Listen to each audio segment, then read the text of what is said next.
Undisputed Boxing here to talk about the fight from last night. Terence Crawford knocks out Kell Brook in round 4 in devastating fashion with a right hook. Rick, how did you see it? Well, I originally predicted a Crawford win, but not quite like that. So I predicted, I think definitely Crawford, but by points, I think. You want to remind everyone how you went? I know. I think I kind of made the prediction with my heart rather than my head. I made like a bit of a big case for an easy Crawford win, but I do still think that he was overlooked. But yeah, I did predict a Brook points win or maybe a controversial draw, and I was probably clutching at straws a little bit. Yeah. I mean, well, anyway, you haven't give us your breakdown, but that's how I had it. Yeah, I thought they overlooked Brook, and I thought that he might be able to pull it off.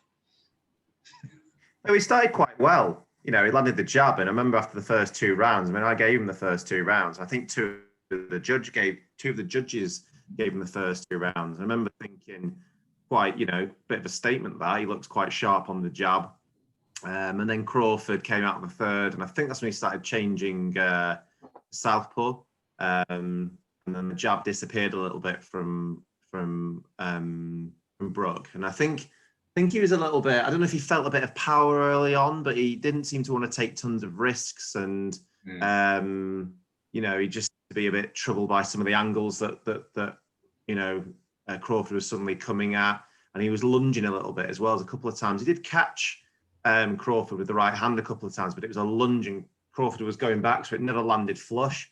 But I'll be honest, I still didn't see that end coming. In fact, because I think it came quite near the start of the 4th round, and I actually think I was looking at my phone when it landed, and then just heard the commentators and looked up, so I didn't sense immediate danger. And yeah, I mean, I got up early for it, and I obviously watched it. I've not watched it again this morning, but I have seen some of the replays last night. I'm still a bit, I'm surprised it ended so quick. I give credit to Crawford. I think some of it is Crawford's a little bit better than we thought, but I do think a lot of it is Kell past it now. That shot was the left come jab, and though Kell was kind of leaning into it, so it was almost more him throwing himself and really good timing, and his head did rock back. But I don't know. I'm just struggling to see how a Kell Brook of 3 or 4 years ago would have had that reaction to that kind of shot.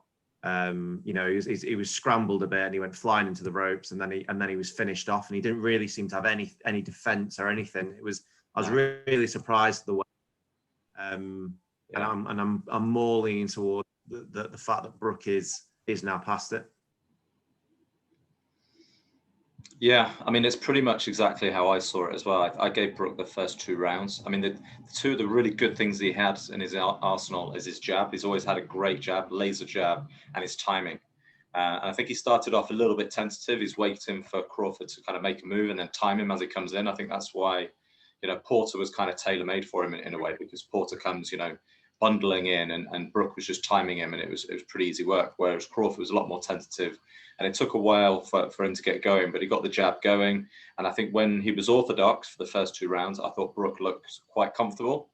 And then, yeah, as soon as he switched to southpaw, that's when, the problems, started for Brook. And I was a little surprised that it was almost like he didn't have a game plan, because I know that he worked, he was talking a really good game, that he's got the perfect game plan. And he almost kind of looked a little bit lost when he switched to southpaw, and they must have had some kind of game plan for when he does switch to southpaw, because he really kind of nullified, his jab. His jab wasn't working as well. And yeah, I mean, even the commentators, I was watching via ESPN, so Andre Ward and Tim Bradley, and they were really, kind of very complimentary of how well Kell Brook started, and said this is, he's landed and thrown a lot more punches than any other Crawford opponent. And yeah, I think in some ways it's a shame that Crawford probably won't get the recognition that he maybe deserves, because some will obviously say, Kell Brook is shot to pieces. He's, You know, he's been out of the ring, you know, X amount of months, and the last 3 opponents haven't been that great. You know, the Spence fight was 3-4 years ago. You know, so and obviously that will be measured against, you know, how good, you know, really is Crawford. And I think it's probably a little bit of both. You know, and yeah, I think, you know, absolutely credit to Crawford. I was really impressed. And I think as soon as that jab landed, that Kell Brook said, he said he didn't see it coming. And I think the fight was pretty much over then. He looked very unsteady on his feet. He looked shell shocked. And, you know, you've got to say it's you know, a massively impressive performance. And I actually think, you know, today is probably his best win. Maybe you could maybe say Jose Benavidez was maybe his best win, but I think this Kell Brook win is by far his best win and best performance. Really impressed. Are you with me in the fact that you know, a few years ago, Kell wouldn't have reacted like that to that kind of shot? I don't know. It's difficult to say. I mean, I think sometimes you just got to say that, you know, we don't know. I mean, I think Crawford's just got power in both hands.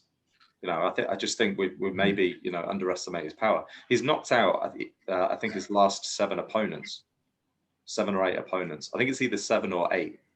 So I think it was the timing was good, and if you look at it, Brook's kind of head's moving towards his fist more than his fist is moving towards his head. So it's like double power. His fist isn't moving that hard; it just kind of comes over, and he kind of moves into it.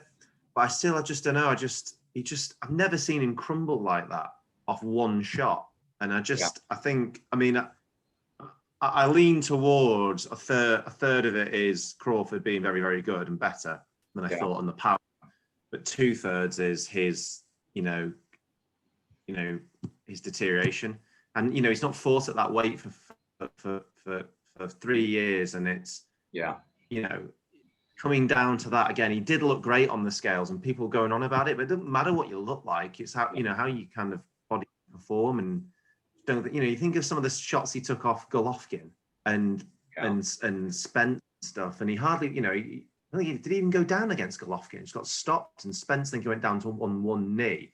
I've never seen him wobble like that, where his legs are all over the place. I just think he's, you know, what's next then for both?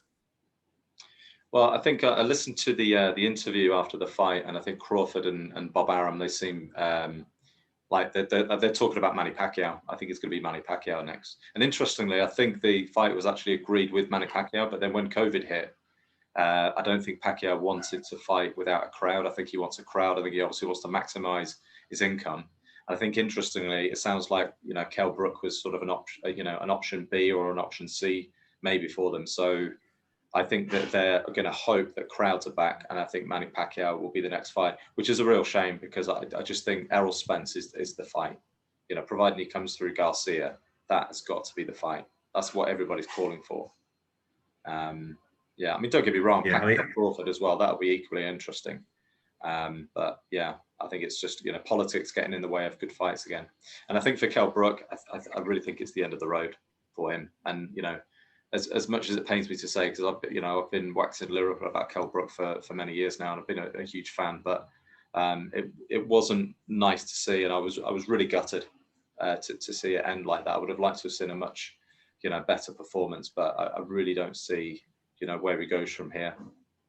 You know, even stepping up to 154, you know, that you're talking about, you know, the Charlo brothers, Jarrett Hurd, you know, Tony Harrison, you know, all, you know, bigger guys, bigger punchers, you know, younger, fresher.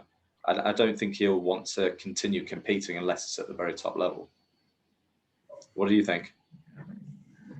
Well, with Brook, I think, I mean, I think he should retire, if I'm honest. I mean, if he doesn't, one thing he might do is step up to 154 and fight Smith. Both under Matchroom, I think, and I suppose that you could call the winner of that is has a pass to fight for a world title. I don't know when the last time Smith has fought, so whether that can be done. But I don't know. I just think that if he goes up a weight, I think he'll be a bit stronger. But I don't know, on the basis of what I saw, I think Smith will beat him. wouldn't put it past Khan to beat him after that. So yeah, I think maybe we'll get to see Kell Brook after all. Yeah. I just think that so yeah, diminished. Probably. I wouldn't, grumble if he retired after that, But if he feels only he'll know really. He might go, actually, I still got it, but just not at this weight. And and he might, he'll know more than us. And if he has still got it, but just not at that weight, then maybe he takes on a Smith and then goes for a world title, and then that's it, or whatever. We'll see. I think I'm with you. I really want to see the Spence Crawford fight, as long as Spence gets through Garcia. I think that Top Rank will make the Pacquiao fight because I think it's the only one they can make. And then after that, if he wants to fight Spence, he's going to have to leave Top Rank, I think. Yeah. I just think that they will. He's got enough people to fight Spence within PBC to kind of tick boxes. It's still not the Christ, this is the one that everyone wants to see. He can still tick boxes, and I just think it will be their game plan to almost just say, right, well, after Pacquiao, who can he fight? So he's got to come over here. So I do think it will happen, but then Bud's not, young, is he? So I'd like to see, if it is Pacquiao in the spring, then I would like to see in a year's time the Spence one. So if it goes beyond next year, then it's that's kind of no good. Yeah. So yeah. Well, time will tell, and roll on next fight, Errol Spence versus Danny Garcia, which I am looking forward to as well. Obviously, no Brit involved, but it will be a great fight. All right, cool. So when's that again? That's a couple of weeks. Yes, in a couple of weeks' time. Yeah. All right, cool. Okay. Thanks for listening. Please like and subscribe.